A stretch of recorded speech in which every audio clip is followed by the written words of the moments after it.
In a season filled with ups and downs, the Chicago Bears are once again at the center of a heated discussion regarding officiating in the NFL. How can a team that finished with an 11-6 record and secured a division title still find itself at the mercy of what many are dubbing the Bears tax? Fans, where are you watching from today? Share your thoughts in the comments below as we delve into the numbers that tell a troubling story for our beloved Bears. The data emerging from Sharp Football Analysis reveals a striking anomaly. The Bears' opponents were flagged for a mere 678 penalty yards across 17 games in 2025, the lowest tally in the league. To put this into perspective, the league average hovers around 871 yards. This isn't just a one-off incident. This marks the third time in 4 seasons that Chicago has finished dead last in this category. Opponents have consistently enjoyed the benefit of the doubt, finishing in the top spots for the fewest penalty yards in 2022, 2023, and 2024. This trend is alarming, not just for the current state of the team, but for the broader implications of fairness in officiating.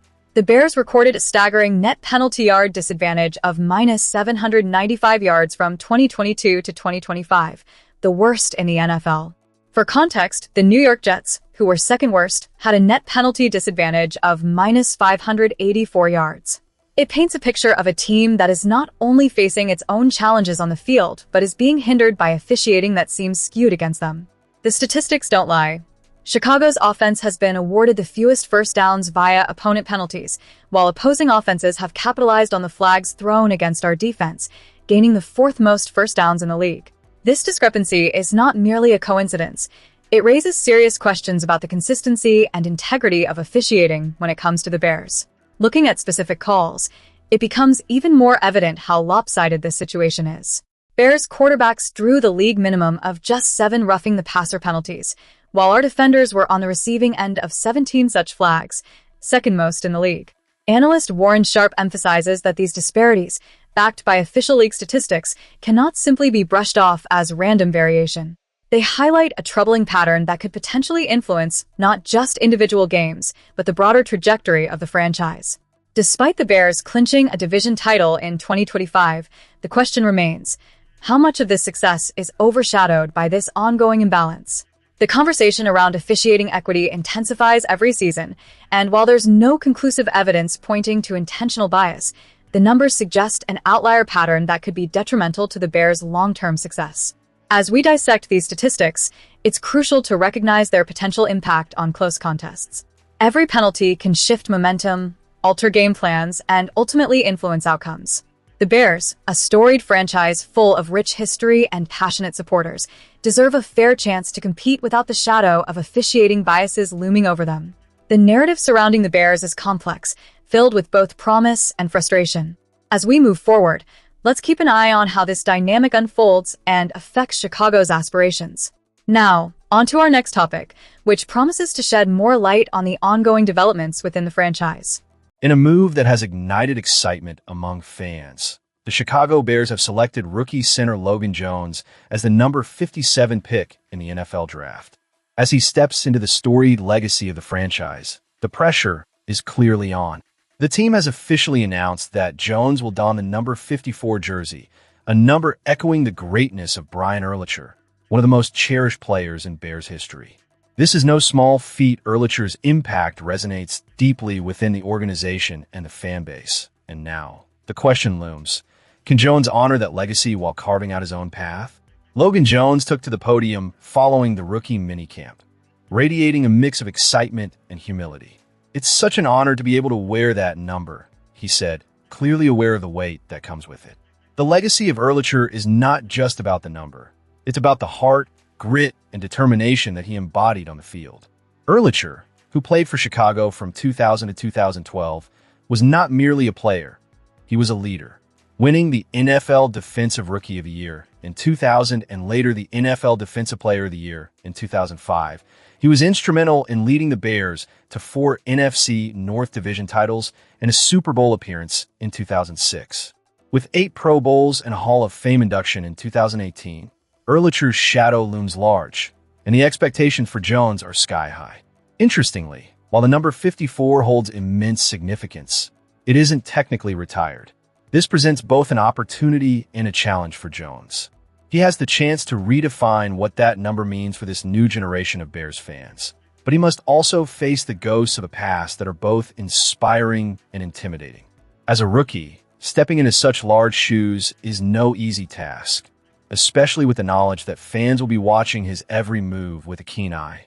On the field, Jones comes equipped with a strong resume.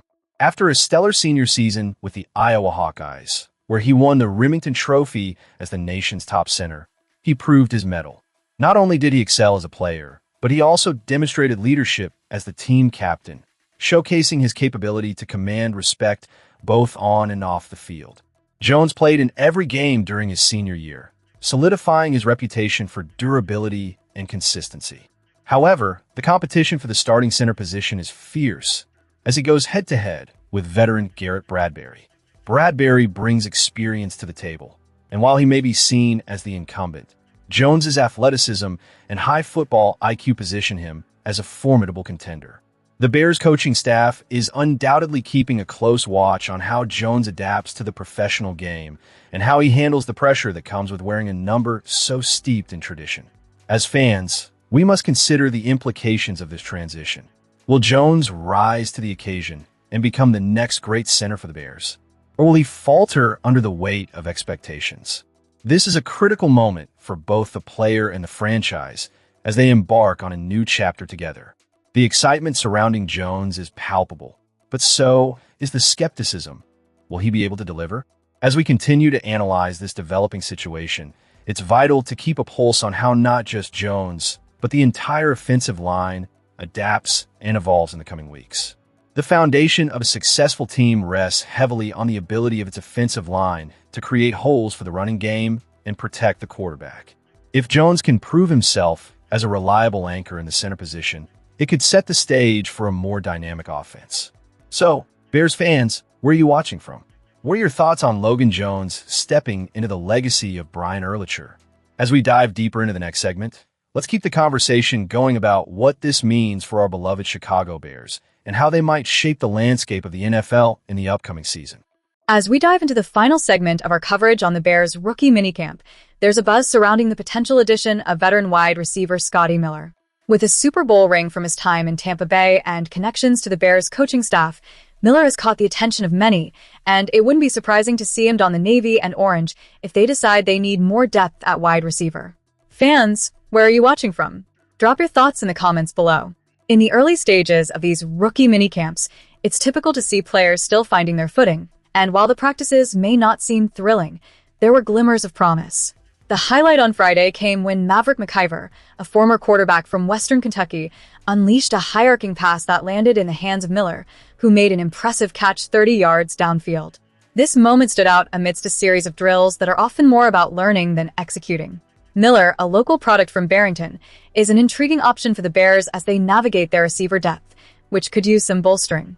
The Bears currently have 5 veteran players participating on a tryout basis during this minicamp, including defensive back Anthony Johnson and linebackers John Radigan and Amari Burney. Each of these veterans brings a mix of experience and competition that could prove invaluable as the team shapes its roster.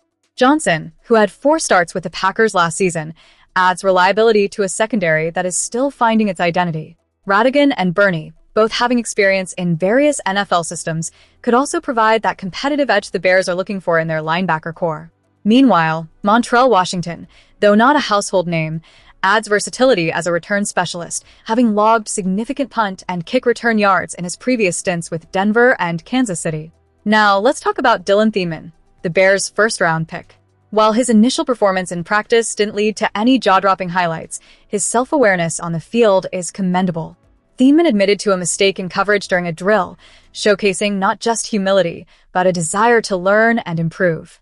Transitioning from a cornerback to strong safety, he's already embracing the complexity of the defensive backfield and aims to be well-versed in multiple positions, which is a strategic move for his development.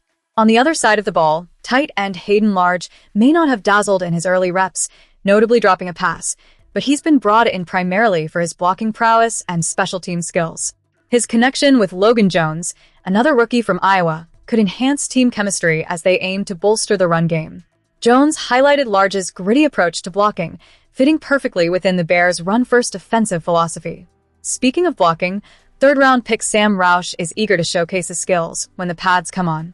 While he didn't have much opportunity to demonstrate his receiving skills during the 7-on-7 drills, his focus on run blocking aligns perfectly with what the Bears want to establish offensively. Roush's enthusiasm for the offensive scheme suggests he understands the vital role tight ends play in creating space for running backs. As we wrap up our coverage, it's worth noting some of the nostalgic moments from the minicamp. The jersey assignments have stirred some emotions, particularly for Josh Kreutz and Jai Williams, both of whom are following in the footsteps of their fathers, Bears legends Olin Kreutz and James "Big Cat" Williams. Kreutz, wearing his father's number, expressed the surreal nature of this experience, reflecting on his lifelong connection to the Bears. Similarly, Williams' tribute to his father serves as a reminder of the legacies that continue within this storied franchise. In a league where every draft pick and rookie signing can ignite hope or skepticism, the Bears are clearly focused on building a competitive roster that honors their history while looking toward the future. As we conclude this minicamp analysis, it's essential for fans to engage with us. What are your thoughts on the Bears' rookie minicamp? Who do you think has the potential to make the roster? Leave your comments and subscribe for more in-depth coverage of your Chicago Bears as we continue to follow their journey. #DeBears